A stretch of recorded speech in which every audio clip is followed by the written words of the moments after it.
Should you watch Skip and Loafer after 3 episodes? The short answer is yes, if you came for comedy, nice animation, and an endearing cast of characters. So let's get into the why. Why dedicate your time to watch this show? If you need something lighthearted, relaxing to watch, then this is the show for you. We follow Iwakura, living her life, making friends, showing comedic moments and bits we can all relate to. The last part is key, as there are so many moments in the show, you can say, oh, that's me, as you watch Iwakura go through her life. She is awkward, but not in a way that will make you want to fast forward through the cringe, but instead just laugh at how she can be so oblivious and not shy away from who she is. So let's get into the 3 parts that made me fall for this show. We start with my favorite part in episode 2, the karaoke scene. Iwakura is having a terrible time, loud music, people she doesn't know, even being made fun of. She is thinking something we have all thought went out. Just get me home. That's until her friend calls her, as if knowing she was distressed, and reminds her that being herself is the way that they became friends. So out goes overthinking, and Iwakura just does that, proudly singing this banger that has been stuck in my head for days now, improving the mood of everyone there because she wasn't trying to act fun or do anything to impress anyone. She was unapologetically herself, belting a child song as loud as she could. This invited others to want to sing their own childhood songs. There's something about seeing someone just be themselves without worrying about what others may think that creates an atmosphere of comfort, enabling everyone to have fun and not be scared to show who they are when stuck in a room with unfamiliar faces. And this was all due to a call she had with a friend who was able to remind her of what makes her so great, giving us a wonderful moment between friends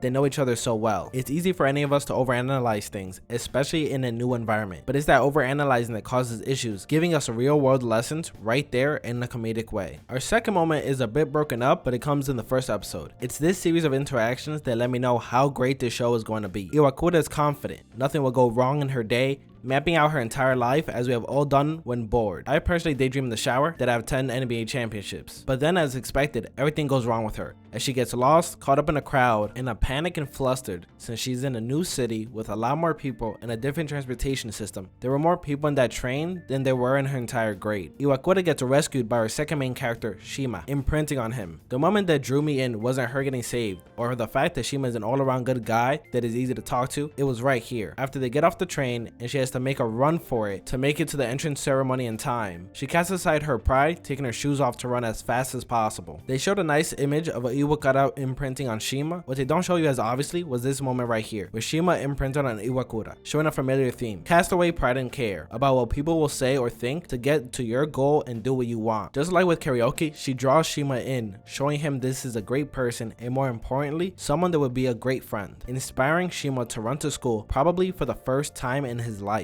The reason this moment is so great is because when Iwakura doesn't overthink, overanalyze, but just focuses on her goal, she's able to not only accomplish it, but inspire those around her. You have to respect someone that's giving their all no matter what the circumstances. It's great when the popular, good-looking extrovert takes an awkward introvert under their wing, as they have set up Shima and Iwakura for the show. What isn't talked about as much is the profound impact the inverse of that relationship has, as we see it really is Shima that is being taken under Iwakura's wing, changing that fake nice guy smile he had into this genuine face of joy that he has on his face now. Okay, maybe that wasn't enough.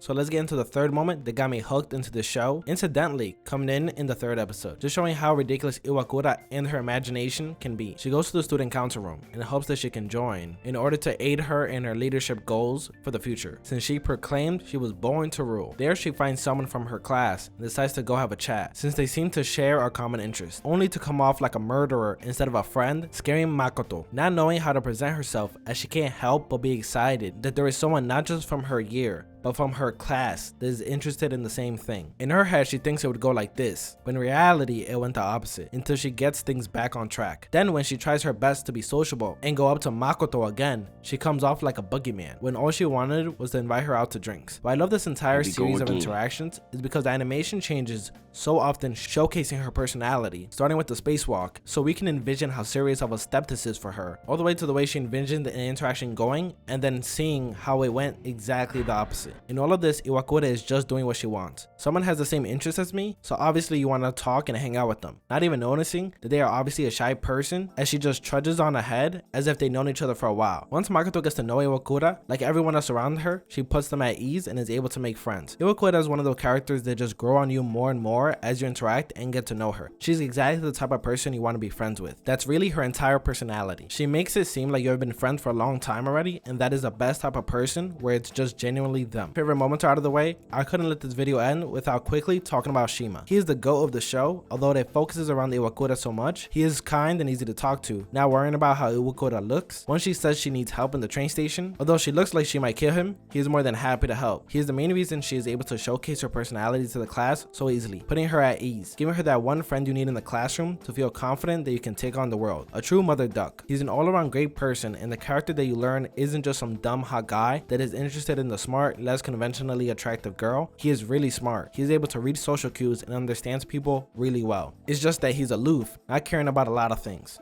Seems like he has more in line with a dog than just his looks. In just the first 3 episodes alone, there are so many scenes that one can relate to and are so enjoyable to watch. Whether it be Iwakura confusing Shima for her family's dog, and instead of shying away from that, just telling him that to his face, or Iwakura working on her class introductions for so long since she couldn't sleep, so she stays up all night perfecting what she's gonna say. But Iwakura living her life using a face roller is really top on that list, as the list really goes on and on. I give this show a rating of platinum. I find myself enjoying the show way more than I thought I would, and recommend this to anyone that watches anime and enjoys some slice of life. I thought a lot about how to make this video, whether I go by the characters or go episode by episode giving a review of the best and worst parts. Ultimately, I decided to just talk about my favorite parts, so let me know what you thought in the comments. Hope you enjoyed it and give Skipping Loafer a shot if you haven't already. Leave a like if you liked the video, dislike if you didn't, and a subscribe is always appreciated. This has been Anime Disrobed, and Skipping Loafer 3 episodes in has officially been disrobed. Now I'm gonna go play that banger of a song again. Beep, beep, beep, beep, beep, beep, beep.